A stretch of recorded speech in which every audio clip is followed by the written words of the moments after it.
දුර ඈත රාජධානියක දුප්පත් ගොවියෙකුයි එයාගේ දුවයි ජීවත් වුණා.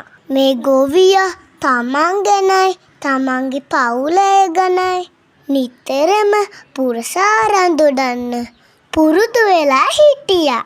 ඒ නිසා ගමේ අය හැමදාම හවසට මේ ගොවි මහත්තයා කතා අහන්න ආවා. දවසක් මේ ගොවි මහත්තයා එයාගේ දුවට පිදුරු රත්තරන් කරන්න පුළුවන් කියලා ගමේ අයට බూరు කතාවක් කිය ඉද්දී රජතුමාගේ පණිවිඩයකට ආපු රාජපුරුෂයෝ දෙන්නකට මේක ඇහුණා. හොඳටම පුදුම වුණ මේ දෙන්නා ඉක්මනට මාලිගාවට ගිහිල්ලා මේ ගැන රජතුමාට කිව්වා. රජතුමා ඊළඟ දවසේ උදේම ගොවියගේ දුවව රජමාලිගාවට අරගෙන ආවා. එයාව පිදුරු පුරවපු කාමරයකට දාලා පිදුරු කොහොම රත්තරන් කරන්න අන කරා. නැති වුණොත් එයාව මරනවා කිව්වා. රජතුමා ගියාට පස්සේ ගොවියගේ දුව ගොඩාක් අඬන්න පටන් ගත්තා. හරියටම රෑ 12ට මේ කාමරේට අමුත්තෙක් ආවා. හානේ එයා කුරුමිට්ටෙක්. ඇයි ඔය අඬන්නේ? කුරුමිට්ට ඇහුවා. මේ පිදුරු ටික ඔක්කොම රත්තරන් කරන්න කියලා මට රජතුමා කිව්වා. අනේ පුළුවන් නම් මට උදව් කරන්නකෝ. කුරුමිට්ටා ගොවියගේ දුවට උදව් කරන්න කැමති වුණා. මම ඔයාට උදව් කරන්නම්. ඔයා මට මොනවද දෙන්නේ? ගොවියගේ දුව එයාගේ කරේ තිබුණේ මාලේ කුරුමිට්ටට දුන්නා. කුරුමිට්ටා ඊළඟ දවසේ උදේ වෙන්න කලින් අර පිදුරු සේරම රත්තරන් බවට පත් කරා. මේක දැකපු ගොවියගේ දුව සතුටෙන් කෑ ගැහුවා. උදේම රජතුමා ඇවිත් බලනකොට මුළු කාමරේම තිබුණු පිදුරු රත්තරන් වෙලා.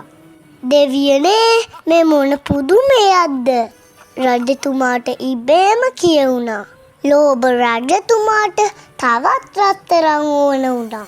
ඊළඟට ඊටත් වඩා ලොකු කාමරයකට ගොවියගේ දුවව දාලා පිදුරු රත්තරන් කරන්න කිව්වා. ගොවියගේ දුව හොඳට මඩාඬ ඉද්දි ආයෙත් කුරුමිට්ට ආවා. අද ඇයි ඔය අඬන්නේ? කුරුමිට්ට ඇහුවා. අදත් රජතුමා මට මේ පිදුරු ටික ඔක්කොම රත්තරන් කරන්න කිව්වා. හරි, අදත් මං ඔයාට උදව් කරන්නම්. බය වෙන්න එපා. හැබැයි අද ඔයා මට මොනවද දෙන්නේ? කුරුමිට්ට ඇහුවා. ගොවියගේ දුව එයාගේ අතේ තිබුණු රත්තරන් මුද්ද දෙන්න පොරොන්දු වුණා. කලින් වගේම උදේ වෙද්දි කුරුමිට්ටා ඔක්කොම පිදුරු රත්තරන් කරලා. මේක දැකපු රජතුමාට අදහ ගන්න බැරි වුණා. ඒත් ඉතින් රජතුමාගේ තණ්හාව නම් අඩු වුණේ නෑ. තුන්වෙනි වතාවටත් ගොවියගේ දුවව විශාල කාමරයකට දැම්මා. මේ පාර පිදුරු සේරම රත්තරන් කරොත් එයාව රජබිසව කරගන්නව කිව්වා. එදා රෑත් අඬ හිටපු ගෑනු ළමයා ළඟට කුරුමිට්ටා ආවා. මේ පාරත් කුරුමිට්ටා උදව් කරන්න කැමති වුණා. හැබැයි ඒ වෙනුවේ දෙන්න දෙයක් අහිංසක ගෑනු ළමයෙක්ගේ ළඟ තිබුණේ නෑ. ඒ නිසා කුරුමිට්ටා මෙහෙම කිව්වා. හොඳයි, අපි මෙහෙම කරමු. මම ඔයාට පිදුරු ටික රත්තරන් කරලා දෙන්නම්. හැබැයි ඒ වෙනුවට ඔයා රජබිසව වුණාම ඔයාට ලැබෙන පළවෙනි බබාව මට දෙන්න ඕන. මේ යෝජනාවට ගෑනු ළමයා කැමති වුණා. ඊළඟ දවසේ රජතුමාවම රත්තරන් වෙලා තිබුණු පිදුරු ටික දැකලා ගොවියගේ දුවව තමන්ගේ බිසව කරගත්තා. මෙහෙම සතුටෙන් කාලය ගත කරගෙන යනකොට මේ දෙන්නට ලස්සන පුත් කුමාරයෙක් හම්බුණා. රජතුමාටයි රජ බිසවටයි හරි සතුටුයි. ඒ වෙනකොට කුරුමිට්ටට උන පොරොන්දුව රජ බිසවට අමතක වෙලයි තිබුණේ. හැබැයි කුරුමිට්ටට නම් අමතක වුණේ නෑ. එයා හරියටම පුත් කුමාරයා හම්බ වෙලා සතියක් යද්දී රජ බිසව හම්බ වෙන්න ආවා. රැජිනියනේ ඔබ මට උන පොරොන්දුව ඉෂ්ට කරන්න. ඔබේ පුත් කුමාරයා මට දෙන්න. කුරුමිට්ට කිව්වා. රැජිනිය කෑ ගහලා අඬන්න පටන් ගත්තා. පුත් කුමාරයව දෙන්න බෑ කිව්වා. රන් රෙදි මුතු මැණික් නැත්තම් මුළු රාජධානියම දෙන්න කිව්වා. මේවට කැමති නැති වුණ කුරුමිට්ටා රැජිනියට අභියෝගයක් දුන්නා. ඔයා මගේ නම හරියටම කිව්වොත් මං පුත් කුමාරයව ගෙනියන්නේ නෑ. රැජිනියට දවස් 3ක් ලැබුණා.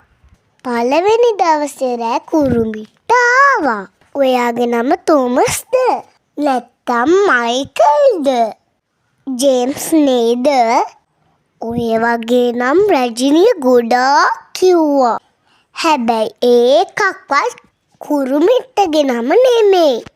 දෙවෙනි දවසෙත් ආවා. ඔයාගේ නම ඇල්ෆර්ඩ් නේද? නැත්තම් එඩ්වර්ඩ්? ජොනතන්. එකක්වත් මගේ නම නෙමෙයි. කුරුමිට්ටා hina වෙලා කිව්වා. රැජිනියට හරිම දුකයි. ඒ වගේම බයයි. එයා මුළු රාජධානියම පීරමින් කුරුමිට්ටගේ නම හෙව්වා.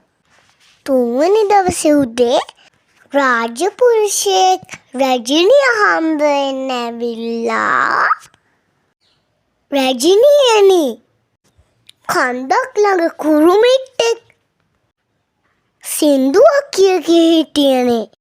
Night to night, my plans I spin. The queen's child soon will be mine within.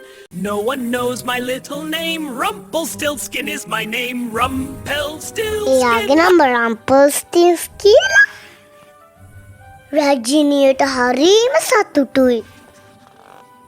අන්තිම දවසේ රෑ කුරුමිට්ටා ආව රැජිනිය හම්බ වෙන්න. රැජිනිය කුරුමිට්ට ළඟට ආඩම්බරෙන් ඇවිල්ලා ඔයාගේ නම රම්පල්ස්ටිල්ස්කින් කියලා සතුටින් කිව්වා. අයියෝ කොහොමද මගේ නම හොයාගත්තේ ඔයා? කුරුමිට්ට කෑ ගහලා එකපාරටම අතුරුදහන් වුණා. එදා ඉඳන් හැමෝම සතුටින් හිටියා. දුවේ පුතේ හේලිගේ කතන්දර ගෙදරින් අදාරගෙන ආපු සුරංගනා කතාව ලස්සනයි නේද? ඊළඟ දවසේ අපි අලුත්ම කතාවක් අරගෙන එන්නම්කෝ. එතකන් පුතාලා හේලිගේ කතන්දර ගෙදරට සබ්ස්ක්‍රයිබ් කරලා ලයික් කරලා කතාව ලස්සනයි නම් කමෙන්ට් එකකුත් දාන්න. අපි ගිහින් එන්නම්.